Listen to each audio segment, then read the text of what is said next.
anti-government pentaking vloggers, siniraan na naman pong siniraan yung ating Pangulo.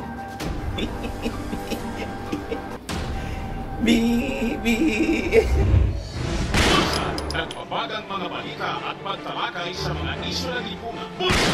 Opinyon, banat at paglalantad sa katotohanan. Bulsa! What you see is what you get. You decide. Damihan niya, Mr. Maravillas, na trigger sa mga post mo ngayon sa Facebook. Talagang sinadya ko, mga kababayan. Hindi na ako dati nagpo-post sa aking page sa Facebook.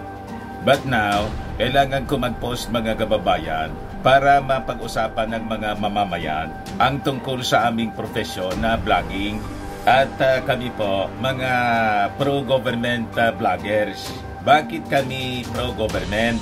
Mamaya ipapaliwanag natin, mga kababayan, pati yung mga post ko at pag-usapan natin. Pero kailangan i-update ko muna kayo, mga kababayan, sa mga kaganapan dito sa ating bansa. Lalo't yung ating Pangulong Bongbong Marcos ay lumarga na po papuntang Berlin at Prague. Siyempre po, yung mga anti-government pentaking vloggers, siniraan na naman pong siniraan yung ating Pangulo.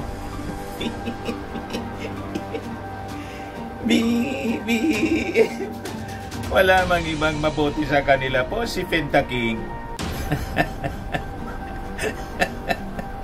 Diba? At saka si Pacquiao, yung ang kanilang mga patron, yung mga wanted. Wanted ng FBI sa Amerika, wanted ng Senado, wanted ng Kongreso. At sa susunod, pag na-file na, mga kababayan, yung kaso sa husgado laban kay Pacquiao, malamang left the earth na siya. Sana niya, Mr. Maravillas, pupunta? May-ari ng universe. Ang daming planets po. At kayang-kaya nilang mag-arkila ng spacecraft. Ang daming properties po. Inilipat na nga po yung administration kay Maudix po. So, dumating na po doon sa Germany yung delegasyon ng ating Pangulong Bongbong Marcos. Pero niya, Mr. Maravillas, nag-send off si Inday. Opo, nakita ko po, kinamayan nga po ni Martin Romualdez. Pero nakita ko po, mga kababayan, yung coverage ng RTBM. May social distancing po si Inday kay Attorney Lisa. Social distancing talaga niya, Mr. Maravillas. Social distancing. Maintindihan man natin, mga kababayan, si Mrs. Lisa sa pinagagawa ng pamilya Duterte sa kanyang asawa, ang ating Pangulong Bongbong Marcos. May karapatan naman po siguro na masaktan yung tao. Tao lang po. Hindi man po plastic si Mrs. Marcos, si Lisa Marcos, para makipagmabutihan, mga kababayan. Hindi man siya politiko. Si Martin, politiko. Kaya pinulitika si Pinolitika, mga kababayan, si Inday. Linapitan ni Martin. Kinamayang. Ganon si Martin po. At kahit yung ating Pangulong Bongbong Marcos, maganda yung pakita kay Inday. Kahit masasama ang pinapakita niya at ng kanyang pamilya sa ating administrasyon. Di ba? But before ko, mga kababayan, ibigay sa inyo yung full story, click subscribe muna dito sa ating YouTube channel and hit the notification bell para lagi po kayong updated sa mga kaganapan dito sa ating bansa. Like and share na rin po ninyo ng ating video.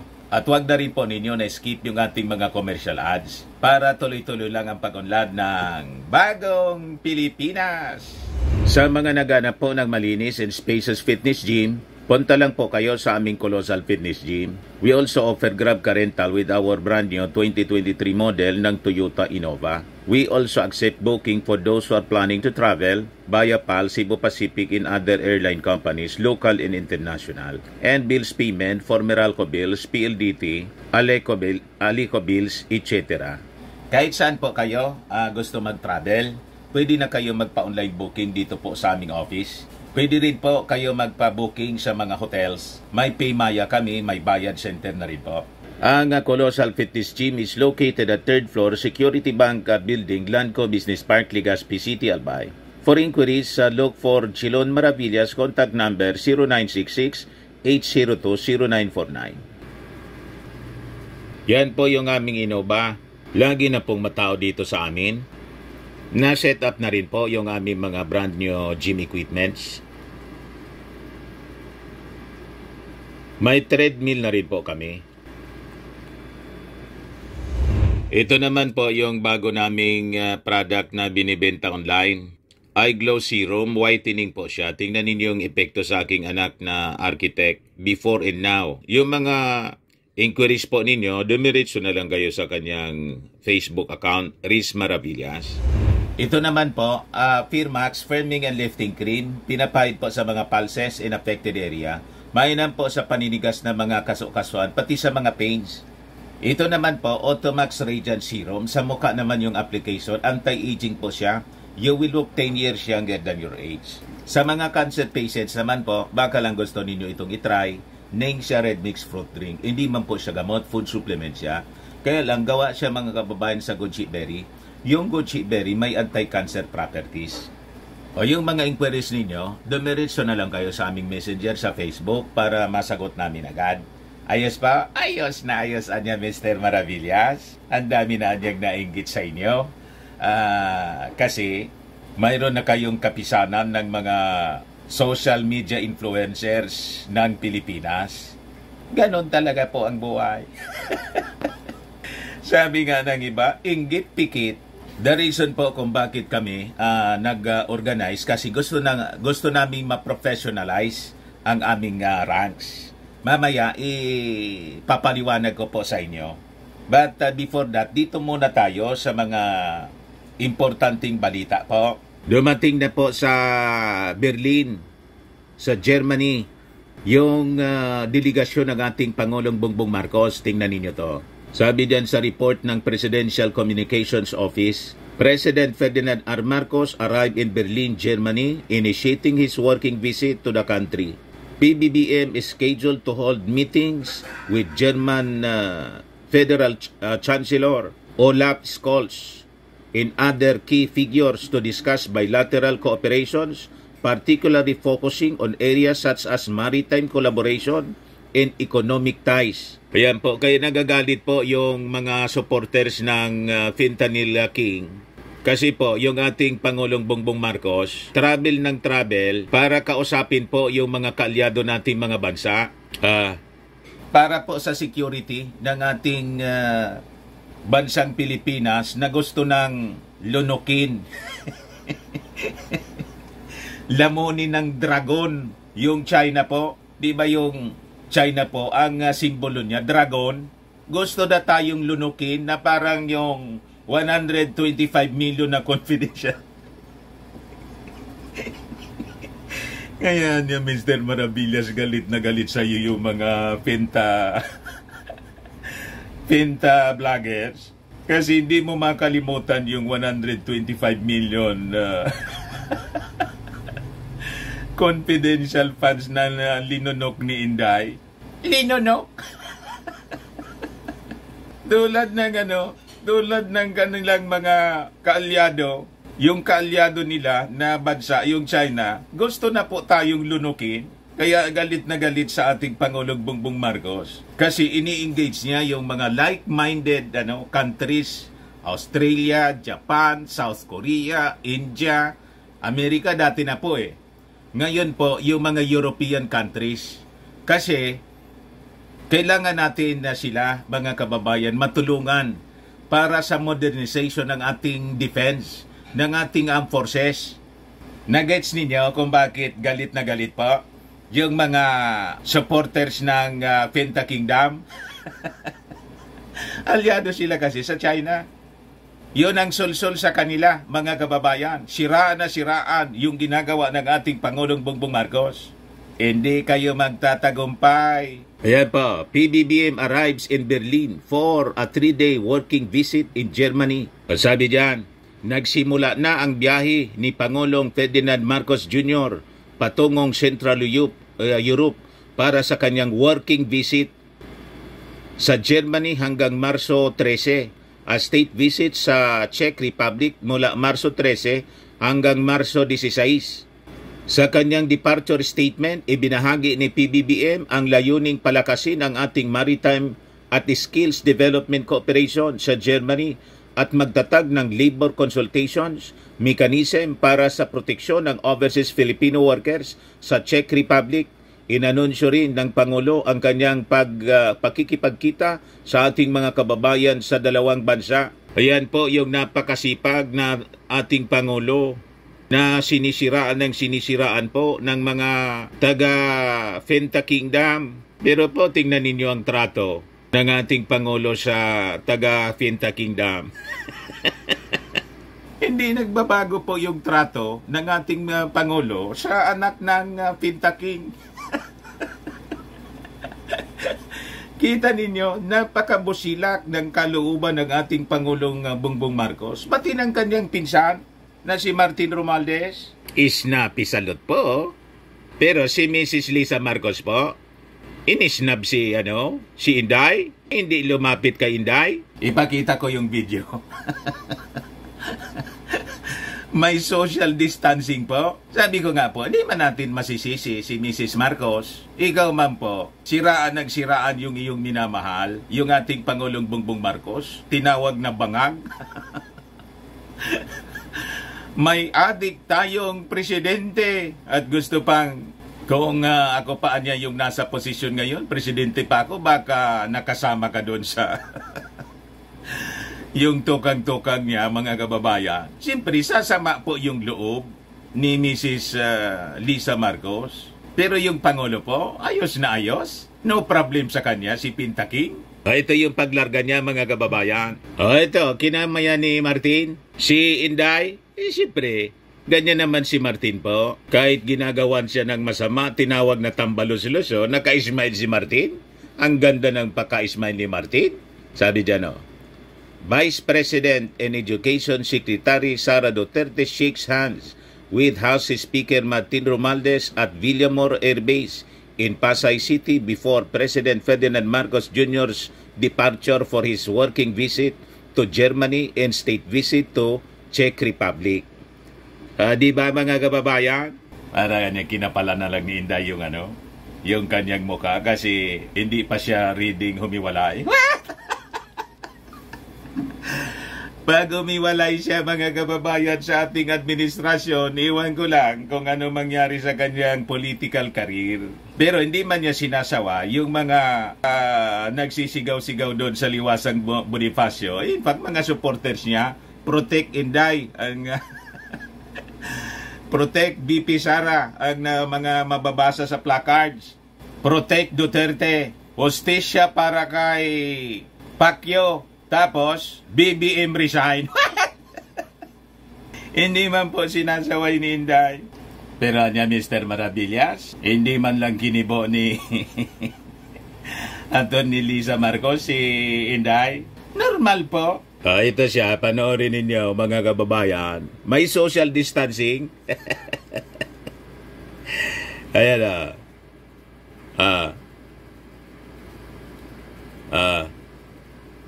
ayun. Hindi man lang po ginamayan ni Mrs. Lisa Marcos si Inday. Dire-diretso sa upuan. Tingnan ninyo, may social distancing po. Ito si Mrs. Lisa Marcos, ito si Inday, ito si Martin. Tensyonado po. After ng speech ng ating Pangulong Bongbong Marcos, biglang tayo si Inday, mga kababayan, dire-diretso palabas. Tingnan ninyo ito, mga kababayan, na video. Biglang tapos na yung speech ng ating Pangulo. Tingnan ninyo. Ayan, tayuan. Mga kababayan. Ayan. Si Mrs. Marcos, Lisa Marcos, dumistansya na. O, yun na si Inday, Yun na si Inday,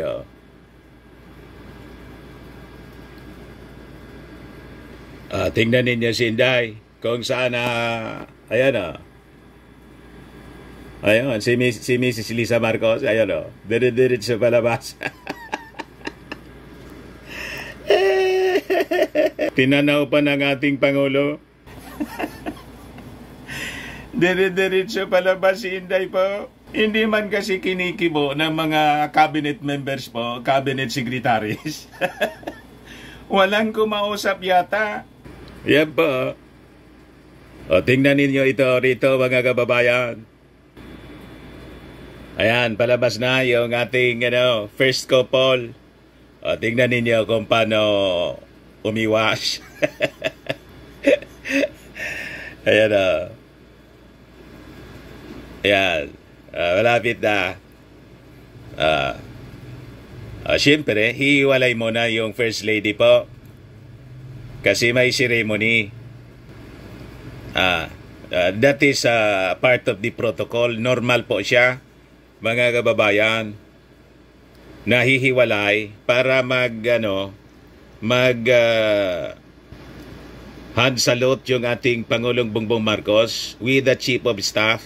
Ganyan. Di ba? So tingnan ninyo mga kababayan dito sa dulo. Before na umakyat sa eroplano, yung ating Pangulo, sumalubong si Inday. Sumalubong din si Inday. Ayan. Kasama yung Armed Forces Chief of Staff, si Browner. Ayan pa.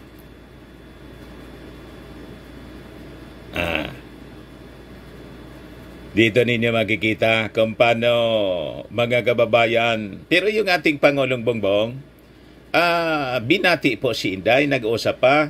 Yung dating pagtrato, mainit na pagtrato during the campaign, parehas din po yung pagtrato ng ating Pangulong Bongbong Marcos. Ayan dito na siya. Yan. Si Executive Secretary katabi niya. Ayan si Inday pa di ba? May biso-biso pa nga yung dalawa Ayun. Ewan ko kung ano yung sinasabi diyan. Hindi man isinulat. Sila lang yung nakakaalam siyempre. Wala mang reporter diyan. Yan May pa-tapik-tapik pa yung ating Pangulong Bongbong. Ayan. Di ba? Oo, anya, oo. Hindi anya ako titikover. Ayan po si Lisa. So, ulitin natin mga kababayan itong portion na to ng video. Makikita ninyo kung paano umiwas po si Atty. Lisa Marcos kay Inday. Umakyat ng bigla. Paakyat sa umakyat ng bigla sa sa aeroplano. Ayan makikita niyo rito po. Ayan. Hintay mo na. Kamay-kamay, beso-beso. Ayan. Usap-usap muna. Ayan si Mrs. Lisa Marcos. Bigla ka. Ayan, tignan. Ayan. Akyat na niya ako. Di ba? Mga kababayan. Pero yung ating Pangulo, talagang napakabait ng ating Pangulo. Ayan inintay na niya sa hagdan ng eroplano. Si President Bongbong Marcos. You see? Ayan ba? Tapos, wave siyempre. That is the normal, thing na ginagawa ng isang Pangulo at First Lady sa mga foreign travel po. Ayan. Ayan. Sa loob na po. That ends the coverage ng RTVM sa send-off ng ating Pangulong BBM.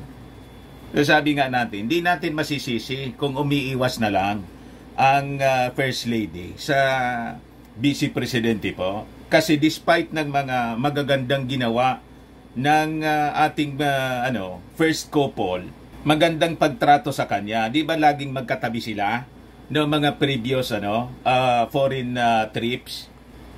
Naglalambingan pa nga sila na dalawa, si Mrs. Lisa Marcos at saka si Inday Sara. Pero nang tumindi yung paninira po ni Finta King, yung tatay niya, na hindi man lang niya sinasaway po, normal, nasaktan po si Mrs. Lisa Marcos. Kaya hindi natin mabiblame kung bakit siya, mga kababayan, ganon siya mag-behave. Tao lang po na nasasaktan at hindi siya plastic, hindi man siya politiko. Tama pa? Kaya sabi ng mga nag-react dito po, tama lang yan ginawa ni First Lady sa kanya. Kawawa si Inday ninyo, protect Sara. Sabi ni D1087, PBBM just wasting his time talking on a worthless DepEd Secretary and VP. Kay First Lady kaming lahat, sabi ni Maria Roque. Sabi ni Edel Toto Balduesa, can't blame her, referring to First Lady Lisa Marcos. Sabi ni PBBM Loyalist, professional lang talaga si President Bongbong Marcos. Hindi pwede kasi daanin sa isnaban. Pero si First Lady, okay lang yan. Hindi naman siya yung presidente. Sabi ni Kaloy Rose TV, tunay, agree ako dyan, Kaloy. Sabi ni Evelyn Sainab, sana gawin din yan ni First Lady kay Amy Dota. Nadamay si Amy Marcos. Edslin, sana man lang kasi mag-release siya ng statement protecting, defending PBBM. Sabi ni Charlene Toledo, below the belt na katarantaduhan ginagawa ni Sara at ng kampo niya laban sa Pangulo. Sabi ni Larry Liego, bakit palagi wala ang asawa ni Inday? Di niya kasama? Yun nga hindi ko napansin. Never nga pala na nag-attend o nakita nating kasama ni Inday yung kanyang asawa. Bakit kaya po? Di ba? Nakapagtataka mga kababayan talaga. But anyway, dito na po tayo sa sunod na topic natin kasi sabay-sabay na umatake po sa Facebook timeline ko yung mga supporters po ni Finta King. Bagita niya, Mr. Maravillas. Nag-post po ako kasi tungkol sa vlogging. Kasi sabi ko, nasaan ang hustisya? Bakit mga kababayan, pag pro-government, laging ina-accuse na bayaran? Pag pro-fentanyl, anti-government, may prinsipyo daw sila at hindi bayaran. Sabi ko, nasaan ang hustisya? Kaya pinapaliwanag natin at ipaliwanag ko po dito, bakit po tayo pro-government? Bible believer kasi po ako. Nasa Bible siya, let every soul be subject unto higher powers. But for there is no power but of God. The powers that be is ordained by God. Whosoever resisted the power, resisted the ordinance of God. Tapos may mga nag-react doon sa post kong ganyan. Kahit niya mali na yung gobyerno, hindi ninyo na-realize during the time of Jesus Christ, ang gobyerno po noon, Roman government, emperador, pinapako nga si Kristo sa cross. Narinig ninyong nagreklamo yung ating Panginoong Jesucristo at nag-rebellion against the government. Di ba hindi? Sabi ng ating Panginoong Jesucristo, thy will be done. Kasi kung nag-rebellion siya, laban sa gobyerno, di mali yung katuruan na let every soul be subject unto higher powers. Tama po? Magiging inconsistent po. Kasi nga po, bawat gobyerno na-establish po, bad or good, hinayaan ng ating Panginoong mangyari kasi may purpose siya po, mga kababayan. Pero hindi, Mr. Maravillas, hindi man yan maintindihan ng mga mamamayan ng Finta Kingdom. Talagang hindi pa po nila maintindihan kasi mali ba yung pagkaintindi nila sa Bible? Yan po siya. Ito yung post ko kanina. Pasakop tayo sa government. Kasi sabi sa Romans 13 verse 1 to 2, let every soul be subject unto higher powers. Yan kami sumusuporta sa gobyerno ng mga pro-government vloggers. Naintindihan na ninyo kung bakit kami pro-government po. Yan po, napakalinaw. Whosoever anya, therefore, resisted the power, resisted the ordinance of God, and they that resist shall receive to themselves damnation. Kaya tingnan ninyo, yung mga nagkontra sa gobyerno during the time of Marcos, yung tatay ni President Bongbong, damnation po yung inabot nila. O ngayon, ito naman po na Finta Kingdom. O di ba kaso? Kaso yung inabot po. Daldal ng daldal eh. O tingnan ninyo yung SMNI. Namimiligro na masara. Just like yung ABS-CBN. Yung ABS-CBN, nang pinasara ni Digong, walang problema itong mga taga Finta Kingdom. Ngayon, na gustong iparsara ng Kongreso kasi may violations po, laki ng problema nila. Inconsistent mga kababayan sila sa kanilang mga paninindigan. Kaya kung konti lang yung maniwala sa inyo, double standard of justice kayo. Pag kayo yung nagpasara ng istasyon, okay sa inyo. Ngayon na pinapasara yung kaalyado ninyo because of violations. Pag sikil na ng freedom of the press and of expression. O diba? Pagkatapos yung mga pro-government vloggers, ina-accuse ninyong bayaran. Kayo, ano kayo? Hindi kayo bayad. Maniwala man sa inyo. Kaya sabi ko sa mga post ko po, ang vlogging po, ino-offer na po as course ng TESDA bilang hanap buhay ng mga tao na gusto po mag-engage sa vlogging. Gusto ninyong mangyari? Mag-vlogging kami nang walang kita. Paano man mabubuhay niyan yung mga vloggers? Kaya sabi ko, we should be treated like the mainstream media. I must know kasi galing po ako sa mainstream media. Ang mainstream media po, tumatanggap ng bayad ng mga political ads. Ang tawag niyan, political advertisement. And it is allowed by COMELEC. Ganon din po sa social media para dinagdagan po ng social. Media pa rin yan. So it is also allowed by COMELEC. And in fact, inire-report siya as political expenses ng mga kandidato during previous elections. Naintindihan ninyo mga taga Finta Kingdom? Di itanong ninyo sa mga vloggers ninyo kung hindi tumanggap ng mga bayad yan. Mabuhay yan na hindi tumanggap ng mga bayad. Kaya kami po sa aming hanay, gusto naming erase siya yung profession namin as vloggers. Kailangan po na erase natin yung standard sa pamamagitan ng pag-professionalize. Kaya sabi ko sa aking mga post po, kailangan po na isa-ilalim yung mga political vloggers at least, political vloggers kasi maraming ori ng vloggers. May mga food vloggers, may kung ano-ano for entertainment lang. Pero yung mga political vloggers, dapat isa-ilalim po sila sa basic training sa journalism. At tingnan ninyo po, yung mga walang kaalam-alam po na background sa journalism po, tingnan ninyo kung mag-behave po at magsalita sa kanilang mga vlogs. Di ba ang babastos po? Mura rito, mura doon. Bawal po yun. Sa amin sa mainstream media, bawal yan. May KBP rules, mga kababayan, Code of Ethics, na dapat sinusunod po. Yun ang gusto nating mabago dito sa ating mga vloggers. Kaya po kami nag-organize ng kapisanan ng mga social media vloggers, social media influencers ng Pilipinas para ma-professionalize yung ating hanay at gawin pong profession ang vlogging just like other profession, teachers, lawyers, doctors.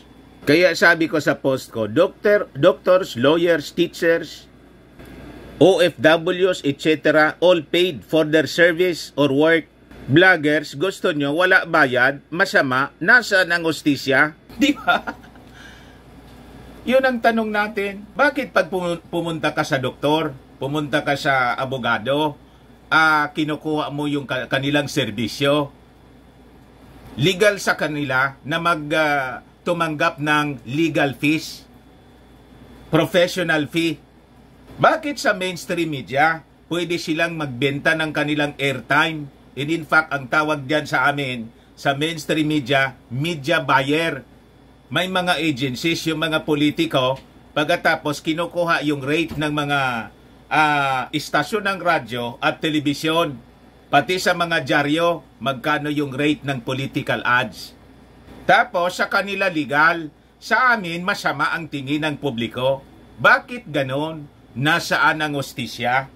Tama po? Yung vlogging po is an emerging profession. Extension ng mainstream media. Kasi we have this modern technology. Kaya sabi ko po dito sa aking mga post na nagpa-trigger ng kung ano-anong reaksyon sa publiko. Siguro hindi man nila maintindihan kung ano yung trabaho ng media. Sabi ko dito, mainstream media have paid political ads, news and interviews. Wala kayong problema. Pag vloggers, masama, nasaan ang hustisya? Alam ba ninyo? Ako po, close to 40 years ako na nagtrabaho sa mainstream media before akong naging vlogger. Because of Facebook, because of YouTube. Alam ba ninyo na during election season, lahat ng interviews, lahat ng news, political news, lahat yon may bayad. May rate po yon, ang tawag namin dyan, media values. Sa mga giant stations po sa Manila, by the million siya. Alam ba ninyo ang isang political ad sa Manila, sa mga giant TV stations, hindi na ako mag-mention. Alam ninyo yung rate na alam ko noon, mga several years ago, 1.5 million per 30 seconder political ad. 30 seconds lang na makikita ninyo. Kung times 10 na nakikita ninyo na ina-advertise yung politiko, magkano yon? Di times 10 po, 1.5 million times 10. Kung 45 days or 90 days yung takbo ng commercial, di mo-multiply po ninyo ng 90 days. Ganon kalaking revenues, political revenues ang hinahakot ng mainstream media. Kaya ang yayaman nila, masama yon? Hindi masama. Parte yon sa kanilang negosyo. Pagkatapos yung mga vloggers, minamasama ninyo na maghanap buhay ng ganon. Nasaan ang hustisya po? We should be treated like the mainstream media, like artists, mga kababayan. As they render service to the politicians, yung mga artista na kumakanta during political campaign, libre yon? Hindi po yung libre. May bayad po, may budget kasi they are rendering their service in their talents. Doon sa mga doon sa mga politiko. Naintindihan po ninyo? So this is our craft, this is our skills, this is our business, and this business is legal. So ano kayo ngayon, mga bashers? Wala kasi kayong pagkaintindi sa aming craft, sa aming profesyon. Kaya ganun kayo mag-isip. Minamasama ninyo. Kaya sabi ko sa post ko po, political bloggers should undergo training on journalism to arm them with the basic skills and professionalize the ranks. Blogging should be treated just like the traditional media, allowed to accept political, commercial ads. Yan po ang ginagawa ko. Kaya po may product akong tinitinda rito. Illegal po ito. Yung maghanap buhay tayo para sa ating pamilya magtinda-tinda. Masama sa inyo. Ang masama po, yung palaganap ka ng fake news at mag-engage ka sa black propaganda at paninira tulad ng paninira sa ating gobyerno, sa ating Pangulong Bongbong Marcos. Yun ang masama. Bakit niya, Mr. Maravillas? Hindi ka naninira. Hindi man po ako naninira. Iba kita niya, Mr. Maravillas, di ba sinisiraan mo yung mga Duterte? Hindi po ako naninira. Sino yung nagsabi ng tambalos-los? Ako? O di ba sinda yung nagsabi ng tambalos-los? Sino nag-akyo sa ating Pangulong Bongbong Marcos na bangag at adik? Nang ikwininto ko yung kanyang sinabi, blinaging ko rito, paninira ko yun ba? Siya yung sumira sa sarili niya, hindi ako. Naintindihan ninyo mga taga Finta Kingdom? Kaya nga po lagi kong sinasabi, ang ginagawa nila self-destruction. Kung baga, sila nasira, alimbawa si Pacquiao, bakit siya sirang-sira? Ako ba yung may gawa ng kanyang mga kaso? Di ba hindi? Nagkakaso siya kasi may ginawa siya at inireklamo siya doon sa Amerika at ngayon sa Senado. Kaya siya ganyan.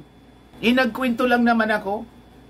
Pagkatapos, sasabihin ninyo, naninira ako. Paano akong nanira? Na nagkwento man lang ako ng ginagawa nila. Huwag kayong gumawa ng inyong kasiraan, hindi kayo masisira. Tama? Para lang po akong mirror, reflection lang po tayo ng kung ano yung ginagawa ninyo. Ang gusto ninyo, gumawa kayo ng masama, pagkatapos ikwento namin, mabuti. Di fake news tayo niyan. Masama yung ginawa mo, tapos gusto mo na mangyari, magkwento akong mabubuti tungkol sa'yo. Mali naman siguro ang ganon. Naintindihan na ninyo mga taga Finta Kingdom? Kaya sabi ko, mula Pangulo, tutanod, may sweldo, wala kayong angal. Pag vlogger tumulong sa government, gusto ninyo wala sweldo? Nasaan ang hustisya? Yan ang mga line of reasoning nito mga Finta King vloggers. O di ba? Yung presidente may sweldo, vice presidente may sweldo, mga senador may sweldo. May pork barrel pa. May allowances. Galing lahat yan sa taxes of the Filipino people. Hanggang sa tanod, may sweldo galing sa gobyerno. Pagkatapos kami, gusto ninyo, mag-render kami ng service sa gobyerno ng libre. Paano kami niyan mabubuhay? Sige nga. Tapos sasabihin ninyo, illegal yung ginagawa namin. Paano naging illegal? Nag-render kami ng service. And then so, as we render service to anyone, we are entitled to pay. Tama? No work, no pay. Kung hindi kami nagtrabaho, tapos nagsisweldo kami, yun ang masama. Hindi ka man nagtrabaho, tapos kumukubra ka. Dapat magtrabaho ka. Pag hindi ka sinildohan, nagtrabaho ka, tawag doon exploitation. Naintindihan ninyo? Hindi pwede ang exploitation po. We render service, just like the doctors, just like the teachers, just like the lawyers. Nag-aral kami, mga professionals kami, pagkatapos ililibre ninyo. Para niya, Mr. Maravillas, high blood ka na? Hindi man po. Nagpapaliwanag lang. Tama po? Ang liliit kasi ng kwan ninyo. Kulang yung pagkaintindi ninyo sa aming trabaho bilang mga journalist, media practitioners. Close to 40 years po ako as journalist. Naging station managers po ako ng mga local stations, 7 stations. Kaya alam na alam ko yung aking trabaho, ang aking profesyon. Masyado kayong nagmamagaling na mga Finta Kingdom vloggers. Wala kayo sa kalingkingan. Tapos sasabihin ninyo, pag anti-government vloggers, gusto ninyong ipapaniwala sa mga tao, hindi kayo bayad. Pag pro-government vloggers, bukang bibig ninyong binayaran. Nasaan ang hustisya niyan? Ayan man lang po, mga kababayan, yung ating mga discussions ngayon. Maraming salamat. Ako po ang inyong kaibigan dito po sa vlogging. Dante Maravillas, dating taga-mainstream media, close to 40 years. Salamat po. Bye-bye.